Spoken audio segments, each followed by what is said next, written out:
Hey guys, today's lab is all about the grass family, the Poaceae, and as you all know by now, it is the #1 ranking of all plant families for humanity because at least approximately 50% of everybody's daily caloric intake has one of the big three in it. And the big three again are wheat, corn, and rice.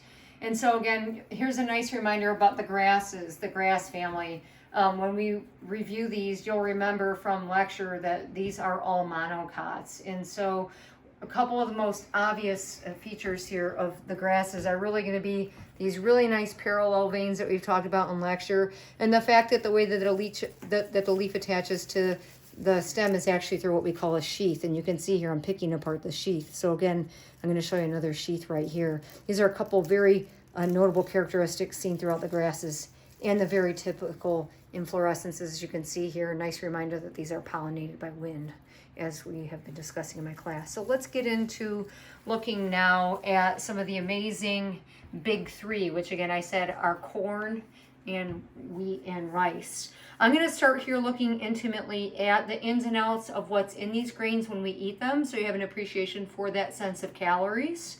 Although we do have to bear in mind, despite the fact that we get so many carbohydrates in our diet from this group, that these do not contain a full set of amino acids that we need in our diet. That's why we partner them with other plant foods for those of us that eat a mainly plant-based diet for that complete set of amino acids, because most of our grains are very deficient in lysine.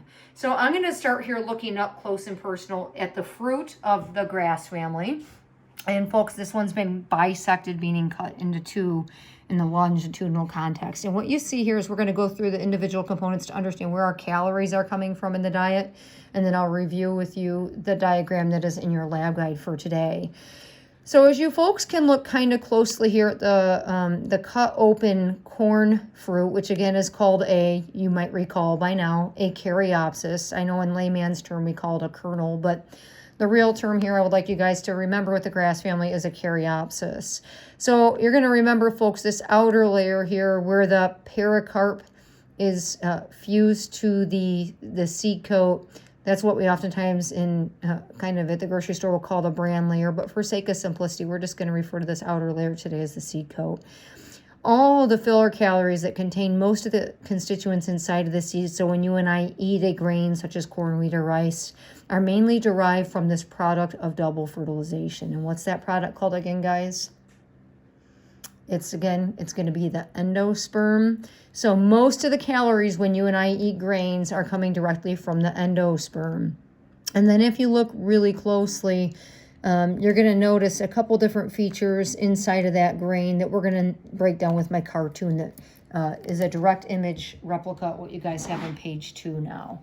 Now that you know that most of the calories come from when we eat a grain, the endosperm, we need to recall two main points that are in the grain that are actually very nutritious, that when we strip these two parts, make it a refined grain. And folks, you might remember that's the bran and the germ. More on those two terms later on. Okay. So again, let's just review the from page 2 in your lab guide today, some of the components of the grain. I think if we need to realize that this sustains us and it sustains our food chains for us humans, that we need to have an appreciation for, oh boy, folks, I can't hardly get that lid off, what the different constituents are that sustain us. So again, just a reminder here, all these filler calories, as you can see denotated by the polka dots, are known as the endosperm, the triploid product of double fertilization that was covered earlier this semester, right? And monocots, if this seed were planted, monocots, you remember the name mono, the prefix meaning one, cot, the abbreviation for cotyledon, that's directly inferring this structure right here, which will germinate from the fruit, right? And so that's going to be pointing at the structure right here, which is, again, as I just directly inferred, that's the cotyledon that you're learning for me with the monocots. And then again, we just refer to this outer layer that I wanted you to learn right there on the corn caryopsis, and we're just going to learn this as a simple seed coat for sake of simplicity and to be consistent with other seeds we talked about this semester. Now, the amazing thing is when you look really, really close with dissecting scope, you'll actually be able to see the two apices of the plant. So this upper one is obviously going to be the shoot apex, and beneath that directly is the root apex of the plant. And the neat thing here about the monocots is that there's a nice protective layer on each one of these. as development occurs, the earliest stages of seed germination. And so this top protective one, as per your lab guide, is called what? It's got a little bit of a mouthful here. It's called a coleoptile. And then the one that protects the root apex is called the what again, folks? This one's called a coleorhiza, okay? And so that will help us, again, really greatly understand grains and looking moreover at the in-depth nature of a caryopsis, okay? That's, again, on page 2 for you guys. So now that we've covered a little bit about the grain, the fruit itself, and the Poaceae, and we've covered a lot of the calories that we're taking in from the diet. We said again about what percentage comes from this for the typical human. At least 50%. Let's get into a couple things that I'd like you guys to take a look at. Popcorn. So there's a little bit of moisture in here. So when it heats up, it explodes and turns inside out. And so again, as you guys know, when I look at this delicious bowl of popcorn here, which is one of my favorite snacks, it is technically a whole grain snack. Why, you ask? What makes it whole grain instead of refined? It's because it contains not just the endosperm, which is just nothing but glorified starch calories, but it also contains the bran, right? That outer layer where the seed coat and the pericarp fuse. And then it also contains, what's that fun term that we have for the embryo? The germ. So those three things are all in one here. That's what makes popcorn actually a whole grain snack. And so long as you don't add too much butter and salt, it's actually quite a healthful, nutritious snack. Although I have a really hard time with the salt part there, folks. So don't take any health tips from me today. All right, so let's get into it, folks. When you take a piece of popcorn here and you look nice and close, you're gonna see that all this white, delicious, cloud-shaped, flaky-looking substance is indeed what we call the endosperm. When you look really closely, you'll see what's been shattered, like little shards toward that, are some yellow pieces. That's going to be that outer layer again called the bran. Those are pieces of bran that again have been shattered with that heat exposure when they turn inside out. And lastly, if you look at the very base here, you're going to see this little triangular nub that I'm going to attempt to point at. I don't know if that's showing up okay or not, but that little triangle that sits atop there that's very hard if it scrapes your gums is again the embryo. And so that little thing that sits on top there like a mountain is called the germ. So just to review what's in this most delicious of all plants is right here, the bran, or those little holes that might get stuck in your teeth, right? The germ is that really hard triangular nub that really will hurt your gum line if you're getting greedy. It's most evident actually on a piece of unpopped popcorn. You see there at the base, that's going to be the germ, okay? And then lastly, the delicious stuff, if you enjoy it, called endosperm, right? So don't go to the movies and ask for a box of endosperm now that you're in botany, because they'll have no idea what you're talking about.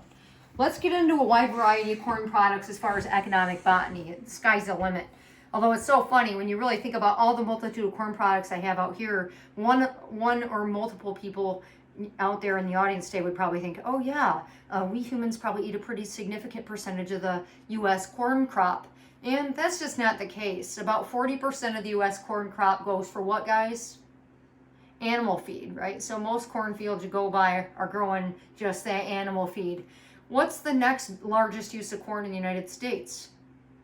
Yep, you got it, ethanol. And that's used for things like our vehicles, right? There's a lot of industrial uses beyond that. That's about 10%. So a very small, about 1.5% of our food uses are derived from corn, making them a very small and seemingly insignificant. Yet it is still very significant, even though, when you compare those percentages, there's not even holding a candle to each other. So let's look at some common corn-containing products. Folks, whether the corn tortilla or using things like corn flour, corn chips, tortilla chips, tostadas, a lovely abundance here of corn products that we love to use. Corn flakes, for example, or frosted flakes, common cereal items that make up a big commodity of corn. Here you guys can see this is like a whole grain corn chip, as is evident by the different flecks of the bran and the germ. Sometimes we actually get rid of the bran or the German corn products, and those are more refined. So that would be like this corn product right here that I'm pointing at. A lot of corn meals are indeed degerminated, including this one here, okay? So keep that in the back of your mind. When it comes to, though, just eating corn as the main ingredient, we forget that there's lots of ways that corn shows up. So it's not just the corn flakes. It's not just these delicious El Matador tortilla chips or the corn on the cob that you might enjoy for dinner tonight. There's also a lot of places it ends up in, and these are going to be products like you might see next door. That would be things like cornstarch, highly modified cornstarch, corn oil, corn syrup, and high fructose corn syrup. So my husband, don't ask how the guy doesn't have more cavities. The guy drinks a couple of these things a day, and one of the top ingredients is high fructose corn syrup, which again is directly derived from corn. Candy, I get it. I love candy. You do too, probably. All of us have a sweet teeth. We love our candy. And most of them have corn syrup in them and or high fructose corn syrup. So this hot chocolate mix that my kids love, same thing. A lot of corn starch and, again, the corn syrup that's been dried. Same thing with marshmallows. So you got both of these in here as well, right? So the sky's the limit on corn-containing products when you think about it. Now, I saved the best for last. There's no plant quite like corn. So despite the fact that we could joke around and talk about how corny corn is and tastes and how lovely it is, we need to really get into a little bit more of the botany now. You might recall from the corn video that you've seen by now, the really short one that I have posted for you guys, the male tassel sits atop that bears the pollen, right, on those anthers that were dangling from it in the video. And you have the female stigmas that sit atop here and the long styles. And let's open up these husks. These husks are somewhat perplexing because for any plant to have large husks that encapsulate all the fruits is a real detriment to its survival. So we pretty much owe most of corn's survival to humankind's intervention. And here's the deal. As I pull back these husks, you're going to see all of these styles, right? You're going to see all these styles come right off, right? So it becomes pretty evident. So here's the stigmas at the top, the styles to which they attach to. So everybody calls this in layman's term, they call it the silk, but it's actually far, far more than that. It's a precious part of that pistil, right? And then again, the ovaries to which they initially were attached to, each one being attached to one obviously, are then swollen here to be the large fruit here. And these large fruits again are individually called caryopses. So it's a lot of work to make this because each one of these obviously was pollinated by a different dad. And then you guys can see here, there are hundreds of them on a single ear. Again, making this a real botanical marvel, if you will. It's survival encapsulated by husks, looking at both reflecting on that male tassel and all the work that was done inside here for the female fruits.